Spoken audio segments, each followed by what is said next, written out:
Kids cartoon.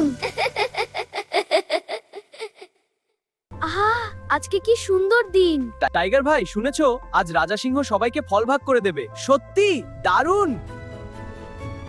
সত্যি, তাহলে চলো যাই। হ্যাঁ, তবে সাবধান থাকতে হবে। প্রিয় বনবাসী, আজ আমরা সবাই মিলে কাজ করব। ফল সংগ্রহ করব, তারপর সমান ভাগ করব। ঠিক আছে, আমি খুঁজে দেখছি। উফ, আমি ধরতে পারি কিন্তু ঠিকমতো না। চেষ্টা চালাও। যদি বেশি ফল পাই তাহলে তো মজা। কিছুটা ফল আমি লুকিয়ে রাখবো। এখানে ফল কম কেন? মহারাজ, আমি দেখেছি শিয়াল কিছু ফল আলাদা রেখেছে। আমি ভুল করেছি, লোভে পড়ে গিয়েছিলাম। লোভ করলে বন্ধুত্ব নষ্ট হয়, সত্যি কথা বললে সম্মান বাড়ে। আমরা সবাই একসাথে থাকলে বন সুখী থাকবে। ওয়াও, এত মজা! হ্যাঁ, ফলগুলো দারুণ। সত্যি সবাই এত আনন্দিত।